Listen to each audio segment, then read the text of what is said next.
We're doing just a real quick video here. I went to the garden and it's starting to get in the 80s here in Arizona, so I knew I got to start picking some things. The carrots, I went through and picked every other one. This group of carrots is the red cord Chantney, I believe, variety. This group is the Danvers variety, and I just want to point out some things here that I noticed. This variety tended to have a lot more of the, let me pull one out, I kind of already cleaned them up, of the little hairs, and this I've already taken a lot off. They tend to have a lot more of these little ridges in this variety, and I've already washed these up pretty good. The red cord Chantney tend to be shorter, but not quite as many of the side shoot little roots here as the Danvers. They're shorter. I weighed this group 2 pounds 5 ounces. I weighed this group 2 pounds 10 ounces on this group, and you can see I've already cut all the tops off and I've rinsed them off, and so I've trimmed the ends as well. So I'm gonna put them in a Ziploc bag and put them in the fridge. They're gonna be slightly wet, and I have reviewed some other growers who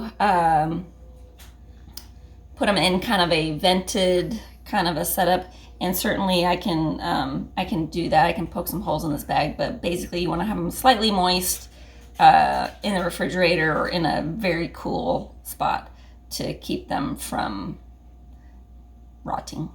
So anyway, I might put these through the food processor shredder and make up some shredded carrot salad or something like that. We did do a taste test between the two of these comparable appearing carrots. They didn't seem to taste that much different. I did have a few in this Danvers group that were kind of pale, like this one with color variation. Let me find, oh yeah, and I had this one here that had kind of the stripe down it, both sides. So I wonder if it had a little growth spurt, but just more, I would say more coloration differences on this Danvers one. Here's one that's kind of light color as well.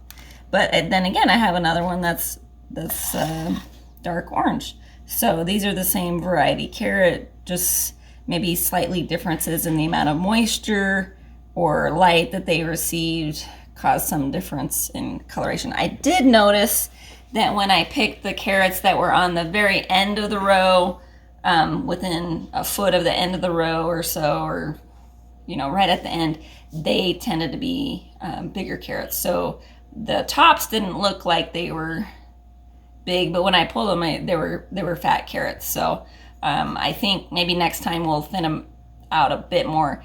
And in one of my future videos, I'm going to make some seed tape for when we do the carrots, so we can have them pre-spaced and roll that seed tape out. We're going to do homemade carrot seed tape for proper spacing. So I just wanted to show you this. And this is only about half of the carrots that I have in that very front bed. I still have more carrots in this taller raised bed that's close up to the house that I need to pick. And a bunch of lettuce I've got to harvest because it's starting to get hot and I don't want it to go bitter. So anyway, that's a quick update for you. All right, so remember, this is Easter Sunday, so happy Easter to everybody. Thank you guys for joining us on this video. Sonia just wanted to do an update, and we'll see you guys on our next video.